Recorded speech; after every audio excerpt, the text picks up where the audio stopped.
Olha que coisa isso, né? Naquelas restrições de carbono para supostamente acabar com as mudanças climáticas, a União Europeia decidiu que vai tirar fora das restrições iates de luxo. É isso aí, afinal, não é para ser usado contra eles essa coisa, né? Vamos entender esse assunto. Essa notícia foi sugerida por Anônimo. Obrigado aí quem sugeriu a notícia. Obrigado a você que está assistindo o nosso vídeo.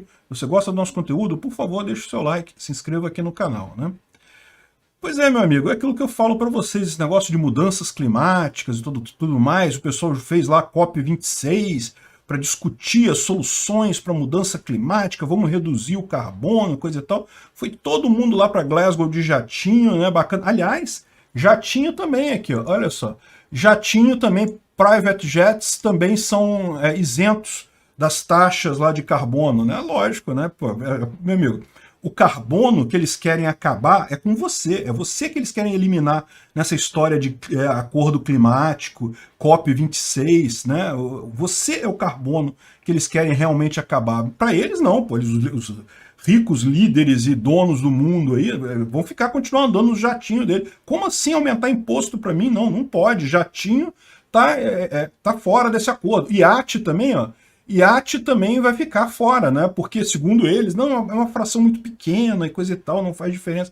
Mas não, na prática a gente sabe o que é, né? Quem tem que se ferrar com esse negócio de aquecimento global, de mudança climática, é o populacho. É você, sou eu, nós que temos que pagar gasolina uma fortuna, temos que comprar energia elétrica custando os olhos da cara. Por quê? Para preservar o meio ambiente. Eles, o pessoal rico, não, para eles está tranquilo aqui, não, os iates vão ser suprimidos do plano de carbono, né, da União Europeia.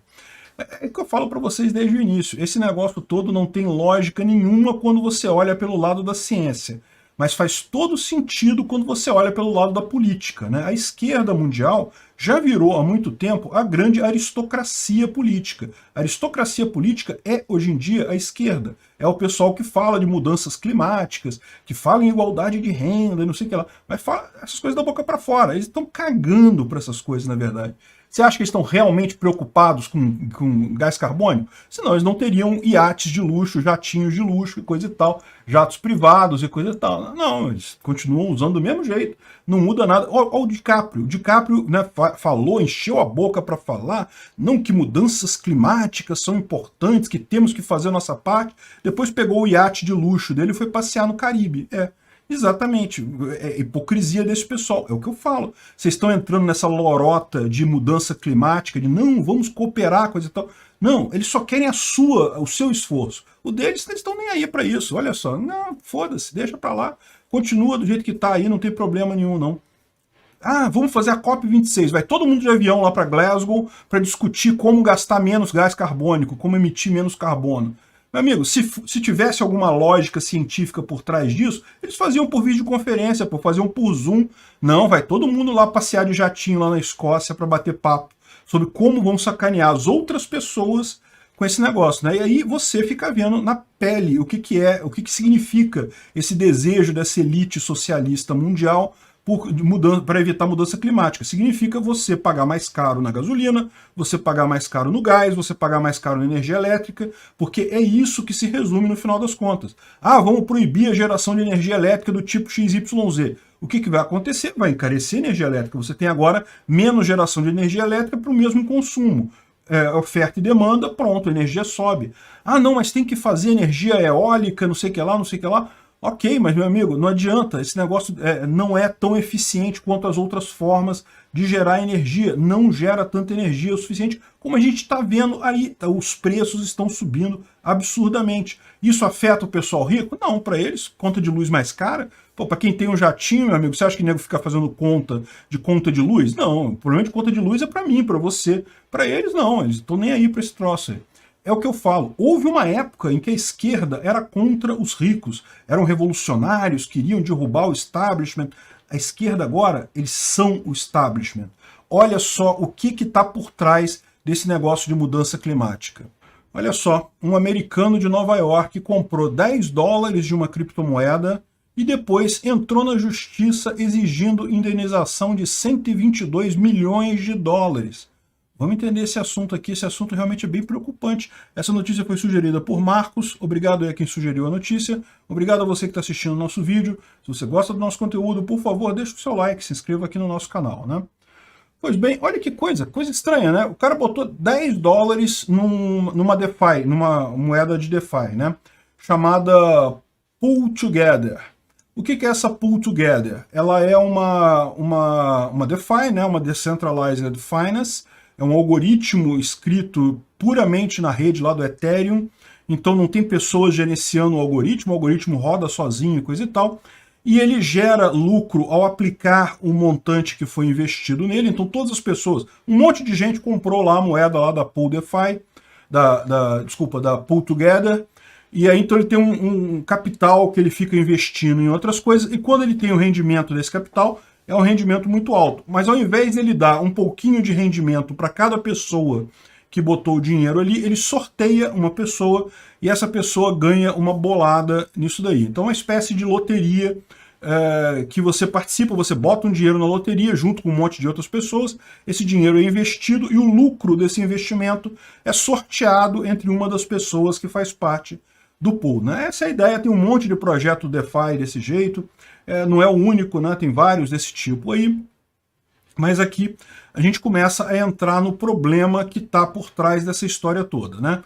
O que acontece? Existe uma lei no estado de Nova York que diz que toda loteria no estado ela precisa ser regulamentada. Então você não pode oferecer uma loteria no estado de Nova York sem regulamentar ela, sem ter licença do estado, né? Vocês sabem, Nova York sempre foi um comunistão também lá nos Estados Unidos.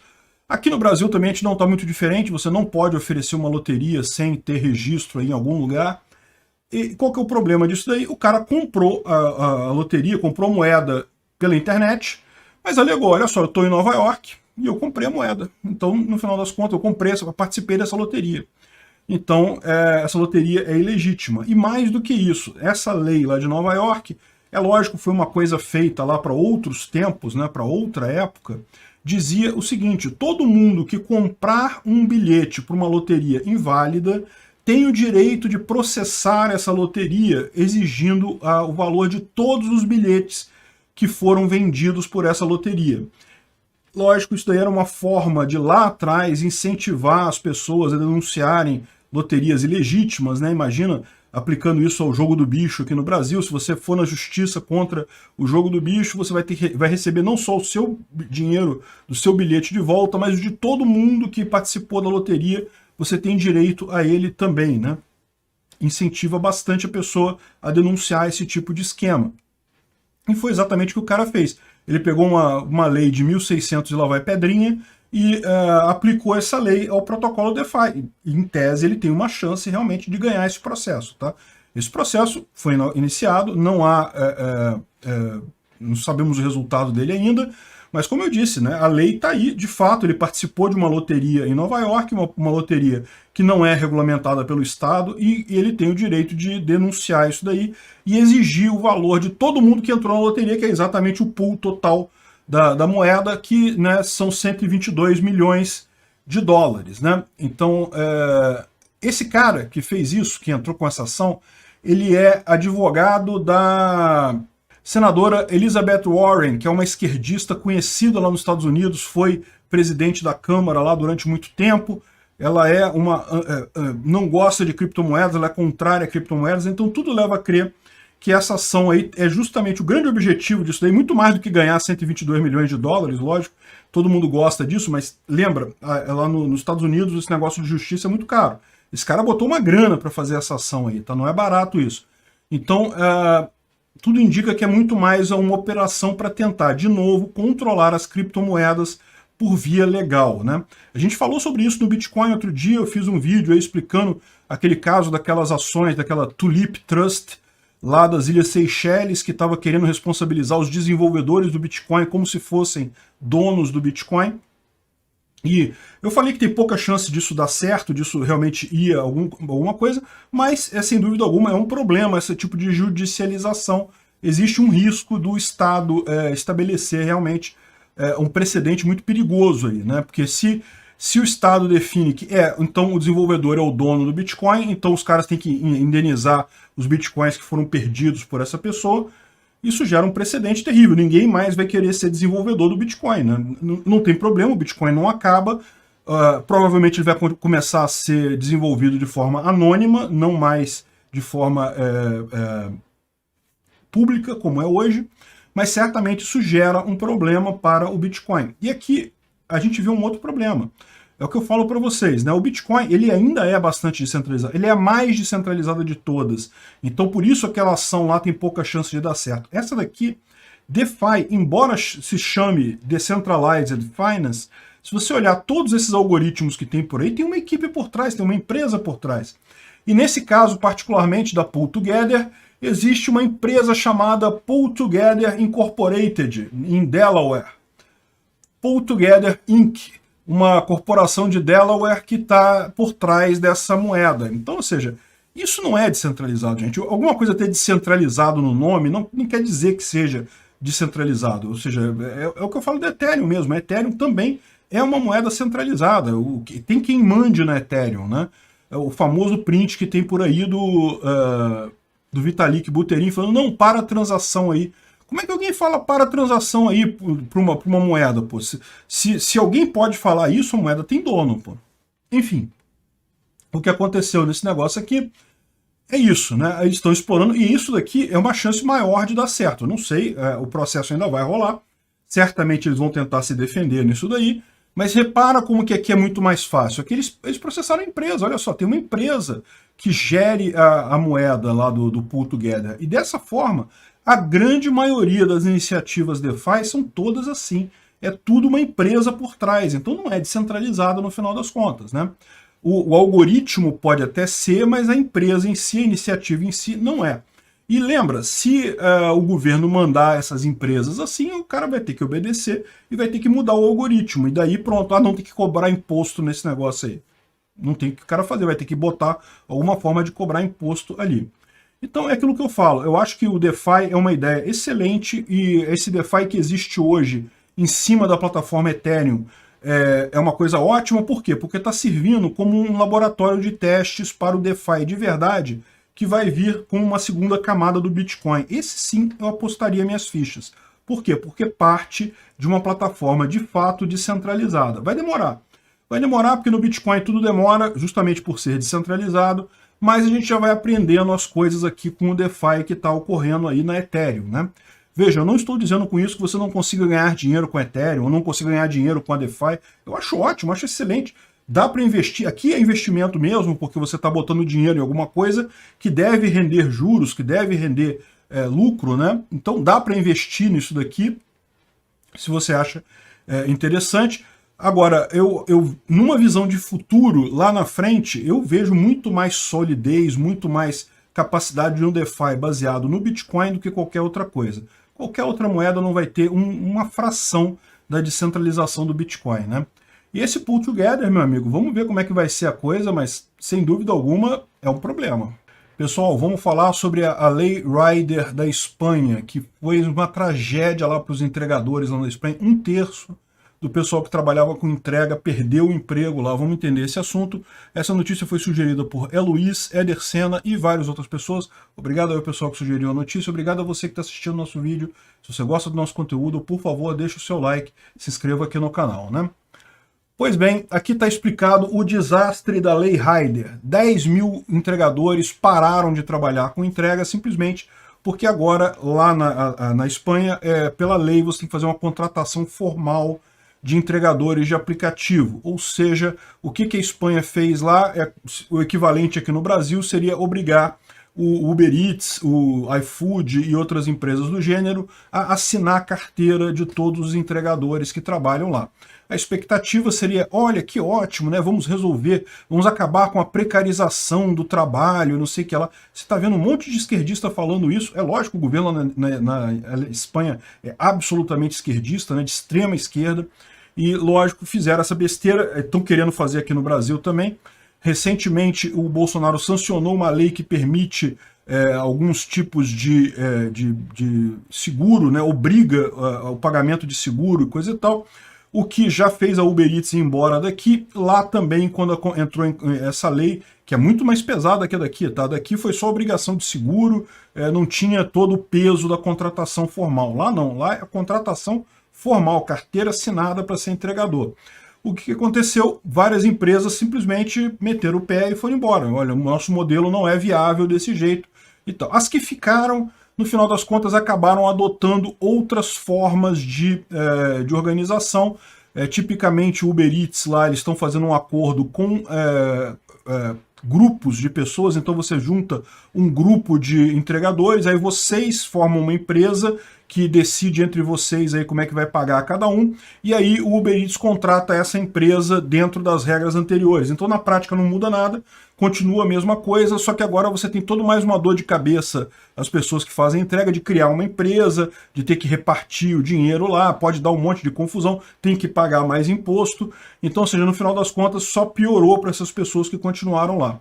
Ah, mas então como é que ficou? Se demitiu 1/3 do pessoal, quer dizer que os outros 2/3 agora estão com carteira assinada, né? Não, a quantidade de pessoas que teve a carteira assinada é no máximo 4.000, eles estimam, e foram aqueles que acabaram ficando como fixos de supermercados e restaurantes. Aí alguns realmente optaram por isso.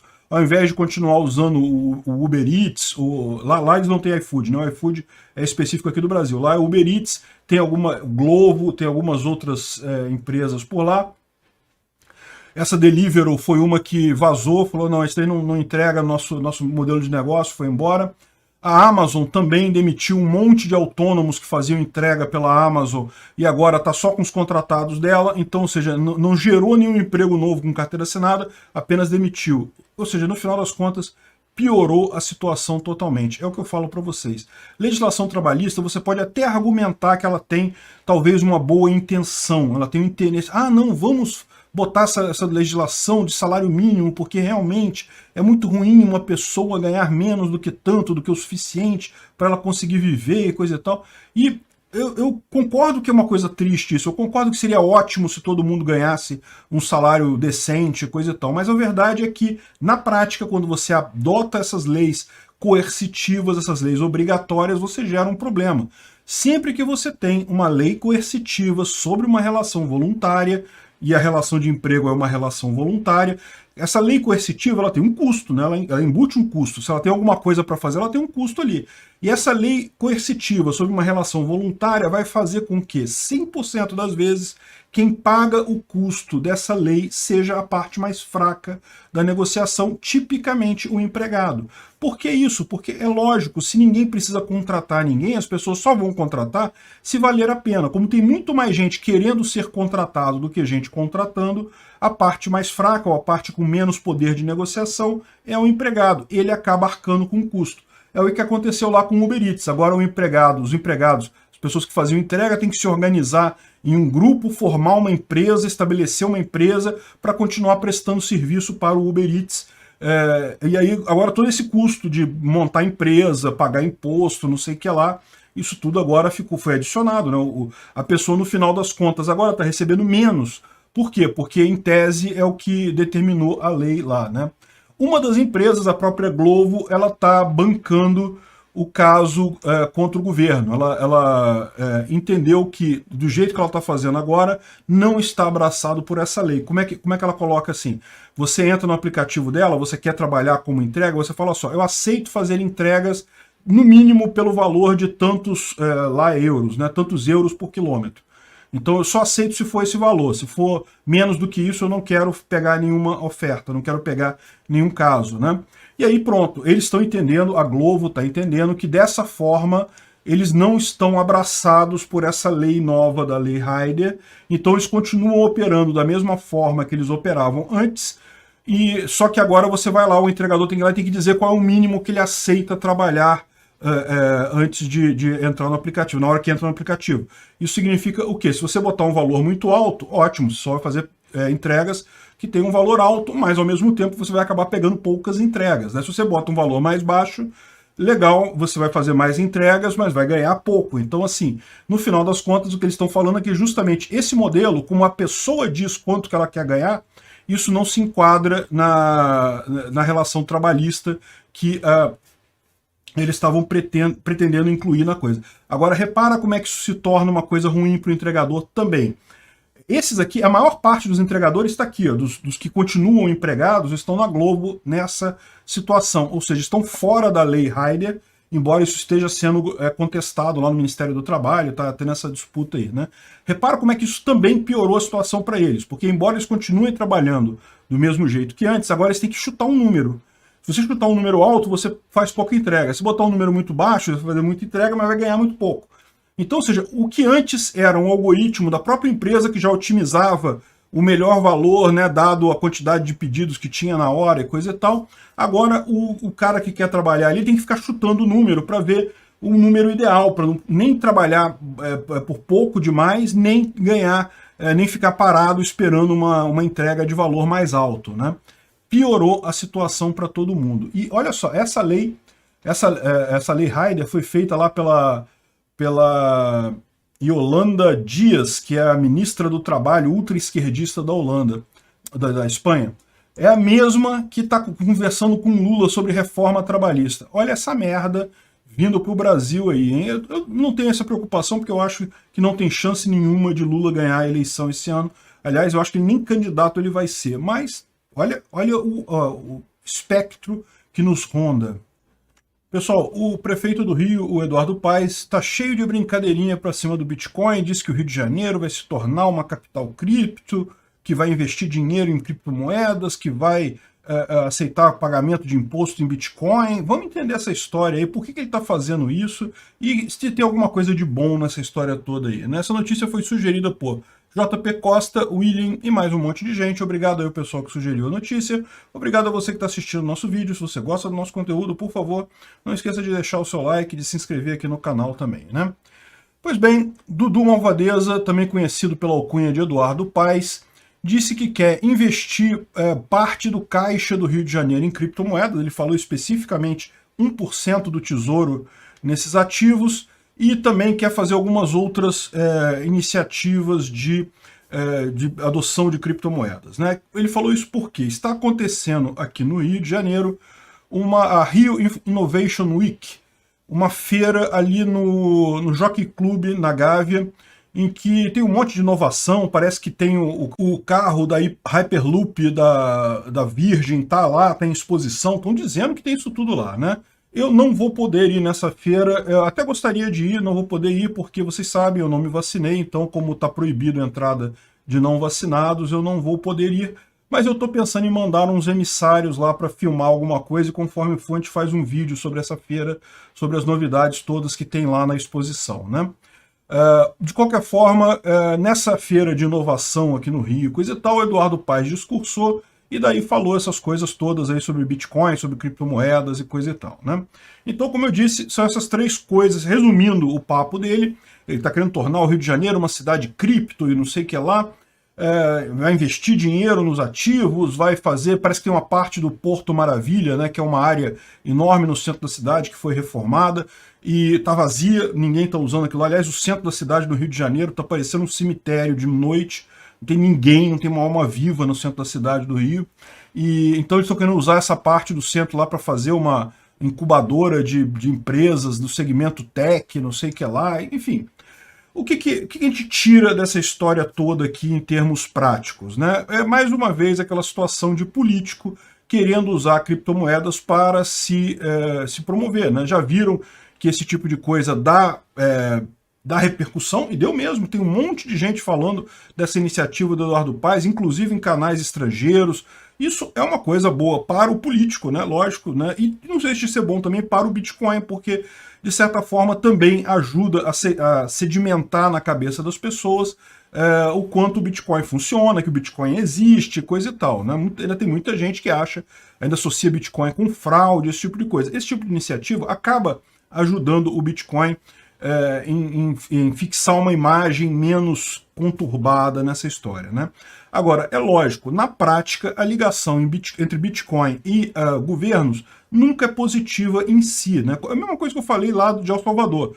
Acho ótimo que o governo de El Salvador está fazendo, uma experiência brilhante, coisa e tal, mas essa ideia de ter um envolvimento estatal em criptomoeda, isso não é uma coisa tão boa assim no final das contas, né? Quanto mais você associa a criptomoeda com o Estado, mais você tira do Bitcoin, principalmente, a principal força dele, que é justamente ser uma moeda avessa ao Estado, uma moeda que não conversa com o Estado, que o Estado não tem como controlar, né? Então, o que ele fez lá, por um lado, é positivo para o Bitcoin, porque, né, como eu disse, né, fala-se sobre Bitcoin, isso é sempre uma coisa positiva. Eu não canso de avisar o pessoal, a gente fala, pra gente aqui, todo mundo sabe o que é Bitcoin, todo mundo que vê meus vídeos tem uma boa noção dessa história, coisa e tal, para que serve, como é que funciona. Mas, gente, a gente é uma bolha desse tamanhozinho na população em geral. Tem um monte de gente por aí que não faz nem ideia do que seja Bitcoin. De repente, ouvindo o Dudu Malvadeza falar de Bitcoin, vai pesquisar, vai procurar saber, de repente vai, né, chegar a algum conhecimento maior. Então é uma coisa positiva, no final das contas, esse tipo de propaganda. Isso não deixa de ser positivo para o Bitcoin. Agora, das coisas que ele falou aqui especificamente, é tudo ruim, né? Por exemplo, cidades investirem dinheiro em criptomoeda, eu não acho tão positivo assim, porque, de novo, tudo que você começa a colocar, misturar governo com criptomoeda é ruim. E depois, vocês sabem da minha posição, criptomoeda não é investimento, criptomoeda é moeda, é para ser usada de forma independente do governo. Então assim, dá para investir em criptomoeda? Dá, né? Dá para você investir em qualquer coisa, em banana, em carro, em sei lá o que, né? Você compra aquela coisa, se você consegue vender ela depois mais caro, você investiu, então não tem essa. Dá para investir em Bitcoin? Dá para investir em criptomoeda? Dá, mas não é para isso que ele foi feito, não é esse o propósito das criptomoedas, né? Então, esse tipo de coisa pode gerar até problemas, do tipo, ele colocar dinheiro da prefeitura e sofrer a mesma crítica que está sendo feita ao cara de El Salvador. Olha só, jogou dinheiro da população no lixo, numa aposta arriscada. Isso pode ter certeza que vai ter crítico falando isso. Então, assim, eu preferia que não tivesse esse tipo de coisa. Acho positivo pela divulgação, mas a coisa em si não sei se é tão boa assim, né? Essa coisa do Porto Maravilha também, com isenção fiscal para empresas tech, coisa e tal, isso pode ser útil para alguma pessoa que queira se estabelecer lá, mas um conselho de quem já teve empresa aqui no Rio de Janeiro. Não tem empresa no Rio de Janeiro, é um inferno burocrático isso aqui. Nada funciona, todo mundo quer te extorquir de tudo. Por favor, fujam do Rio de Janeiro para abrir empresa, tá? Conselho de quem já teve uma empresa aqui. E, além disso, eles falam que pagar imposto, pagar IPTU com criptomoeda, alguma coisa assim que ele falou aqui, né? Também não façam isso, por favor. Lembrem-se, quando você faz uma transação pagando alguma coisa, o dinheiro está indo da sua carteira, que até então era anônima, ninguém tinha como ligar aquele número a você oficialmente. No momento que você pagou um imposto na prefeitura ou em qualquer outro lugar, ficou registrada aquela transação entre a sua carteira e a prefeitura oficialmente para todos os efeitos. Então, no final das contas, isso daí passa a ser uma vulnerabilidade. Agora, ele já tem como ligar aquela carteira a você até de forma oficial, até na justiça, tá? Então, é muito arriscado fazer isso. Se vocês resolverem, por algum motivo, pagar Bitcoin, pagar imposto com Bitcoin, eu não aconselho ninguém a fazer isso, mas se por algum motivo vocês quiserem fazer isso, por favor, passem por um anonimizador, tem alguns aí na internet, passa para Monero, depois volta para Bitcoin em outra carteira, roda um anonimizador de transação Bitcoin para mandar para uma outra carteira sua, e dali você, só o valor exato, daí você faz aquele pagamento, depois mata aquela carteira, para não ter nenhuma possibilidade de ter essa ligação com esse tipo de coisa, né? Então, então, é o que eu falo aqui, dessa história toda aqui, o que tem de, na prática, bom para o Bitcoin? A divulgação, só isso, nada além disso. As coisas específicas, né, as medidas que Dudu Malvadeza está querendo tomar, todas elas são ruins, eu não aconselho ninguém a usar nenhuma delas. Mas a coisa em si é ruim, mas a divulgação que isso traz ao Bitcoin é muito bom. Vai atingir, a palavra Bitcoin vai atingir um monte de pessoas aí que ainda estavam fora do alcance da nossa bolha de conhecimento, ainda tão longe do Bitcoin, então isso é uma coisa positiva no final das contas, né? Eu espero só que essas pessoas procurem saber sobre Bitcoin nos canais corretos, nos canais adequados, e evitem as muitas fraudes que tem por aí, né? Pessoal, parece que estamos de frente para uma nova crise dos mísseis em Cuba e na Venezuela. Olha que coisa! Na briga entre Rússia e Estados Unidos, parece que a Rússia está ameaçando colocar mísseis nucleares em Cuba e na Venezuela. Olha, vamos entender esse assunto, porque isso aí vai pegar, inclusive, para a gente aqui no Brasil, hein? Essa notícia foi sugerida por Álvaro de Jequi, Anderson Silva e mais um monte de gente. Obrigado ao pessoal que sugeriu a notícia. Obrigado a você que está assistindo o nosso vídeo. Se você gosta do nosso conteúdo, por favor, deixa o seu like, se inscreva aqui no canal, né? Pois é, quem diria, hein, gente? 60 anos depois da primeira crise dos mísseis de Cuba, né? Foi um episódio lá da Guerra Fria que quase acabou com um conflito aberto entre a então União Soviética e os Estados Unidos. Estamos de volta com o mesmo cenário aí da Rússia agora reclamando dos Estados Unidos, chegando muito próximo da fronteira dela, com muitas influências ali próximas, Ucrânia e outros países da Escandinávia, e agora eles estão ameaçando usar justamente Cuba e Venezuela, que a gente já sabe há muito tempo que estão ligadas. Aliás, Maduro só continua no poder na Venezuela por estar ligado à Rússia, né? Querendo usar isso como retaliação aos Estados Unidos. Vamos entender essa história desde o início, porque isso é importante, isso é sério para o mundo todo e pode repercutir, certamente vai repercutir aqui no Brasil também, né? Bom, a questão toda, a pendenga toda da Rússia com os Estados Unidos, a gente já explicou, é sobre a Ucrânia, né?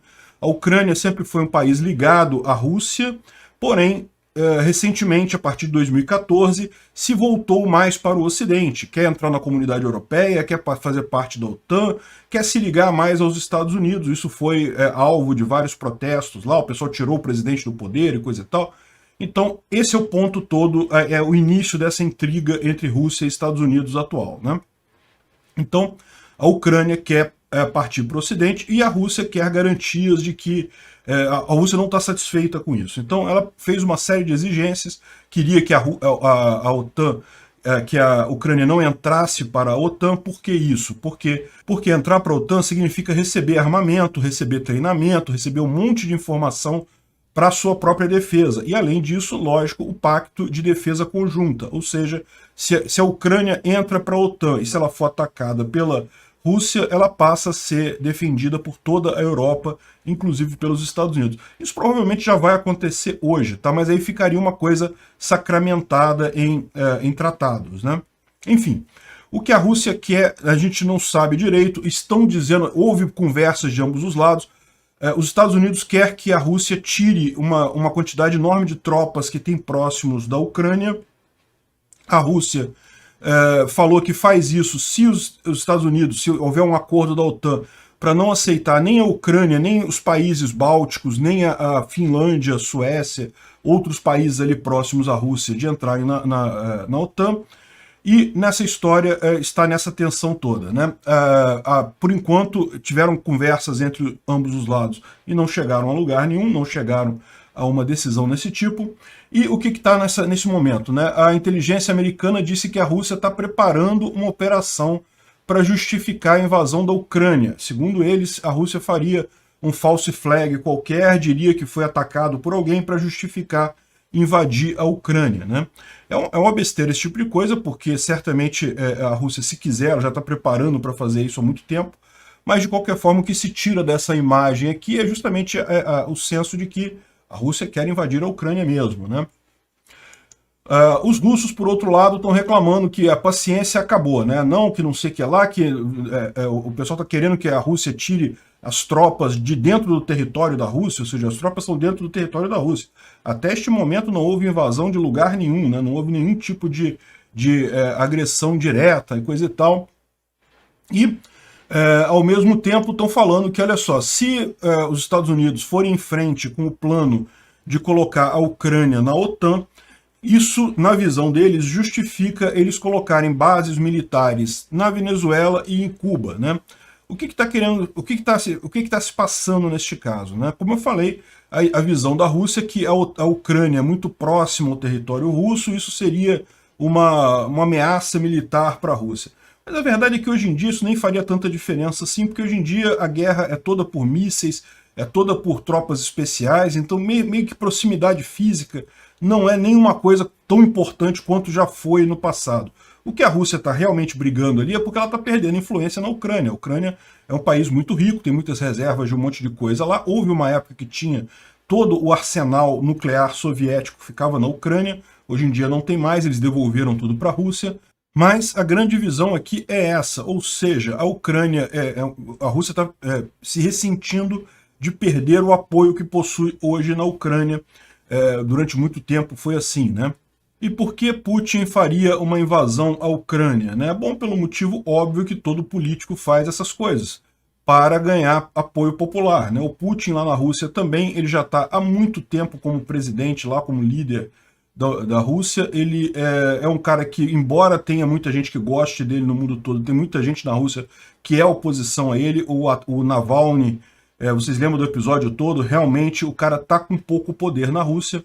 O Putin está ressentido com isso e está sendo ameaçado pelo partido. Como eu falei para vocês, essas ditaduras muito autoritárias, ao contrário do que o pessoal pensa, elas são muito frágeis, né? A cadeira de quem está no topo ali, para cair, meu amigo, custa muito pouco. Então a opção do Putin que ele tem nesse momento, que é a mesma opção que o Xi Jinping está fazendo para querer arrumar confusão sobre Taiwan e coisa e tal, é justamente essa. Não existe nada melhor para um governante impopular, um governante que está sendo ameaçado por subordinados, que está sendo ameaçado pela oposição. A melhor coisa que ele tem a fazer é arrumar uma guerra. Porque mesmo que ele se foda na guerra, mesmo que que morra um monte de gente, que ele afunde a economia do país, mas ele, como líder, passa a ser inquestionável, porque ninguém conceberia, né, atacar um líder da nação em plena guerra. Né? Seria uma coisa antipatriótica. Né? Então, é isso que a gente está vendo aqui. Tanto a Rússia quanto a China são líderes que estão enfraquecidos, que estão sendo muito questionados, que tem gente querendo tirar eles, e eles querendo comprar guerra com todo mundo por conta desse tipo de fraqueza. Né? Então, estão querendo enviar militares para Cuba e Venezuela se a tensão com os Estados Unidos persistir. Então, eles estão alegando que, como os Estados Unidos estão botando um pé na Ucrânia, que é perto da Rússia, eles vão botar um pé na Venezuela e em Cuba, que é perto dos Estados Unidos. Né? Olha, sinceramente, a Rússia ainda tem uma força militar significativa e coisa e tal, mas está muito longe de ser o que foi na época da União Soviética, o que foi na antiga crise dos mísseis. E lembra, aquela crise dos mísseis não terminou muito bem. Esse esforço da União Soviética para botar mísseis em Cuba naquela época foi uma das coisas que contribuiu para o enfraquecimento da economia no país. Né? No final das contas, como eu disse, esses grandes líderes podem querer comprar guerra, até pode, mas no final das contas a economia do país vai perder muito com isso, vai acabar sendo mais fragilizada ainda com isso daí, com esse esforço de guerra. Né?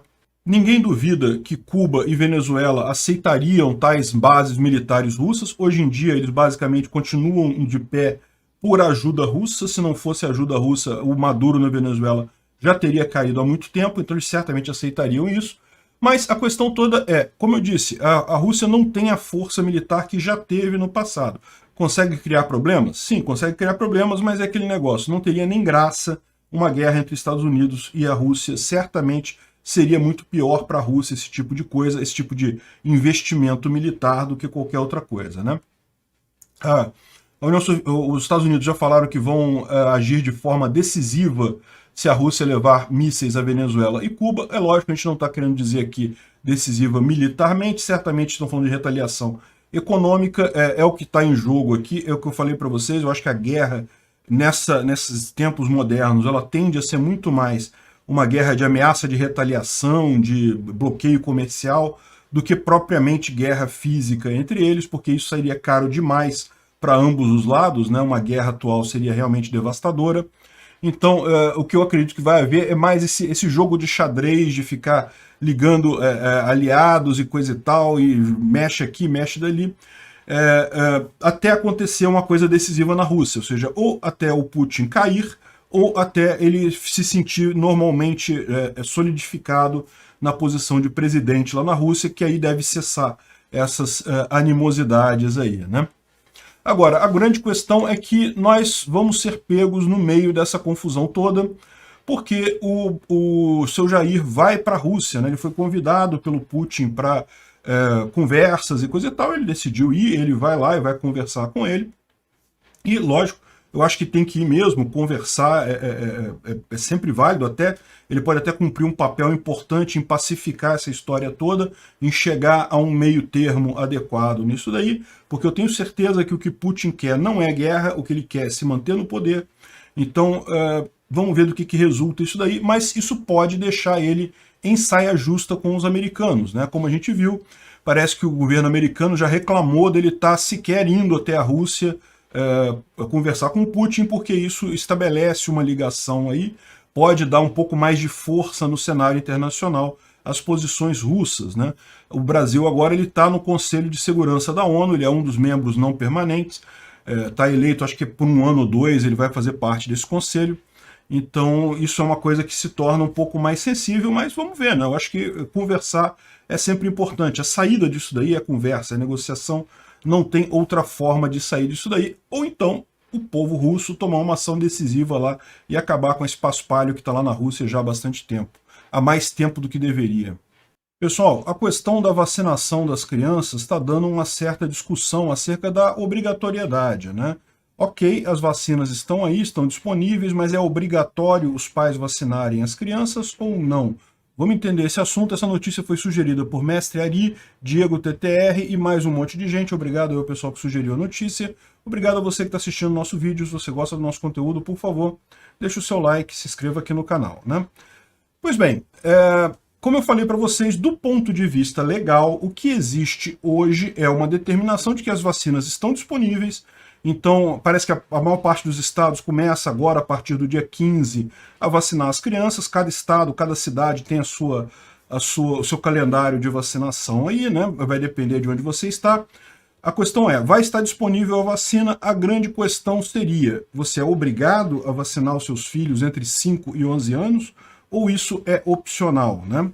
Veja, o entendimento do STF definiu que para adultos a vacina é opcional, o que não impede, segundo na visão deles, que governos incluam medidas para forçar a vacinação, ou seja, para, digamos, incentivar as pessoas a se vacinarem. Esse entendimento também está sendo aplicado para os jovens acima de 12 anos. A questão é, crianças entre 5 e 11 anos, como é que fica isso daí, né? Porque por um lado, deveria ser a mesma lógica que está tendo no STF com relação a adultos. A vacina ela não pode ser forçada, ela pode ser exigida por escolas, mas não pode ser forçada na pessoa, não pode ser obrigatório aquilo, né? Não pode ser compulsório.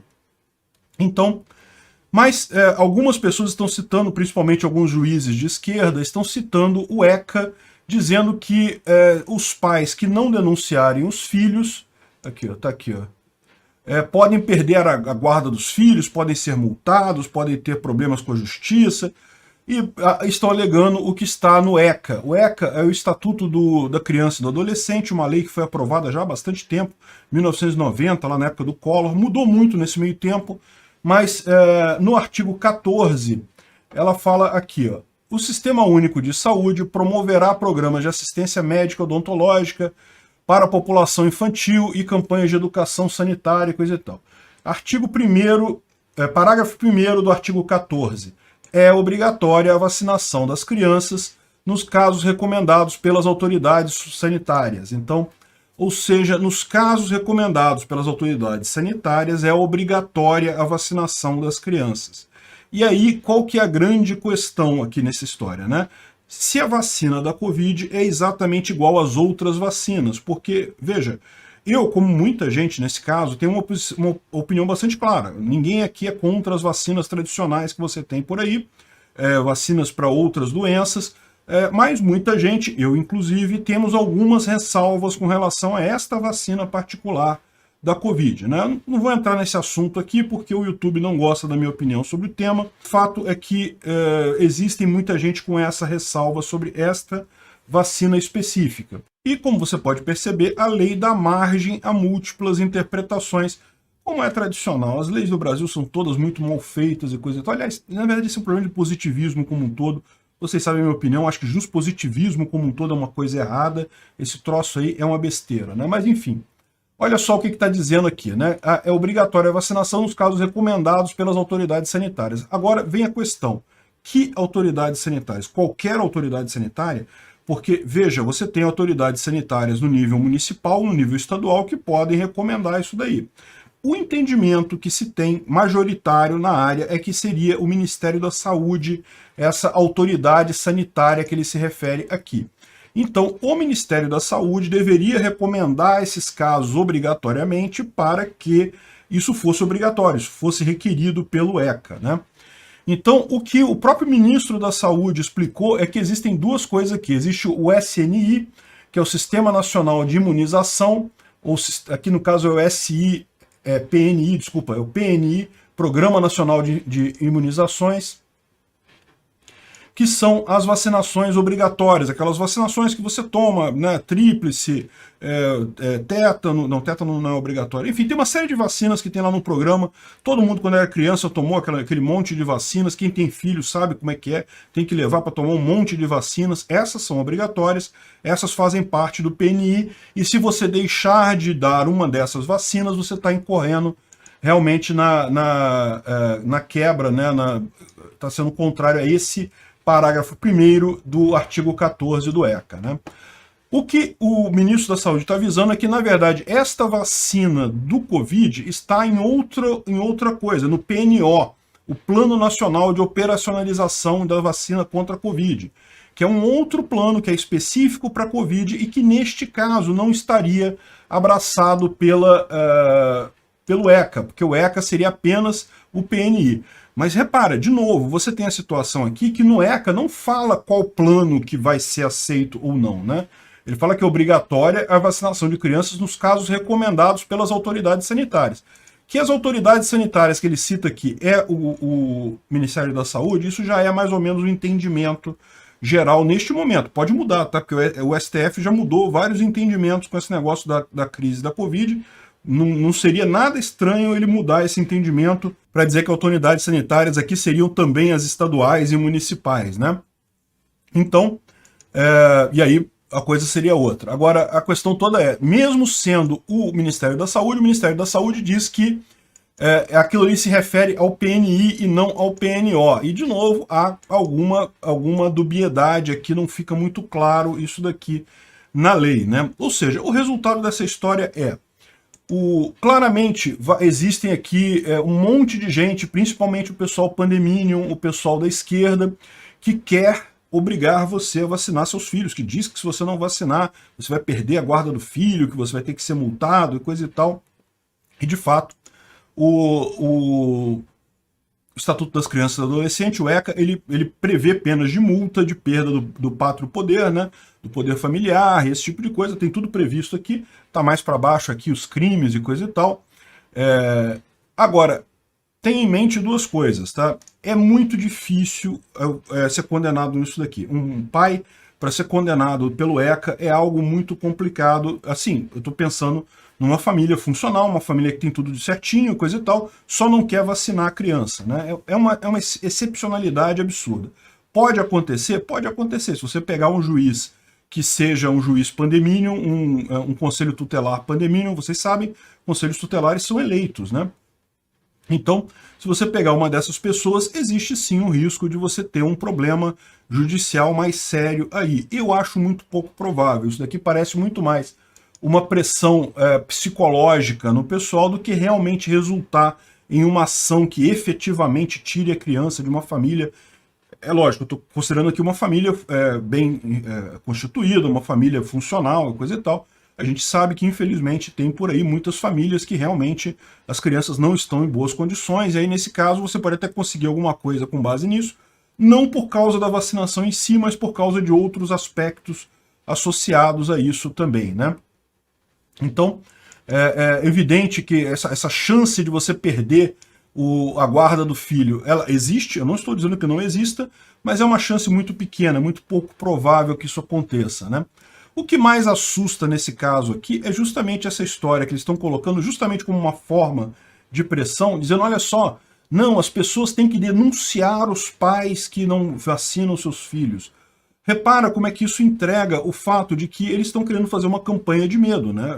Tipo campanha de medo que lembra os piores fatos na história da humanidade feitos por governos autoritários, né? Denuncie o seu vizinho, denuncie o seu pai, denuncie seu filho. É uma coisa realmente muito triste isso daqui, né? Esse autoritarismo assusta. Vocês sabem, do ponto de vista libertário, o único ponto central é esse. Não interessa se vacina funciona ou não funciona, se remédio funciona ou não funciona, o ponto central só é: você deve ser livre para decidir o que você faz com o seu corpo. Você não pode tomar um tratamento, não pode fazer tomar um remédio, tomar uma vacina, ou o que quer que seja, contra a sua vontade, né? Então, esse é o ponto básico da ética libertária, e esse autoritarismo todo que está sendo colocado pelo governo, tipicamente por pessoas da esquerda, realmente é alguma coisa extremamente preocupante, né? Se a vacina vale a pena ou não, isso é uma outra discussão que não cabe aqui, porque o YouTube não deixa a gente discutir isso. Então eu comento em outros canais meus, lá no OFM tem sempre vídeo sobre isso lá. Mas lembra, o ponto libertário central é: ninguém pode ser obrigado a um tratamento contra a sua vontade. Obrigado por assistir o vídeo até o final. Além de curtir, compartilhar e se inscrever no canal, considere se tornar patrocinador com valores a partir de R$ 1,99. Clique no botão Seja Membro abaixo para saber as condições e vantagens de patrocinar o canal. Mais informações sobre o nosso projeto, visite nossos sites indicados na tela.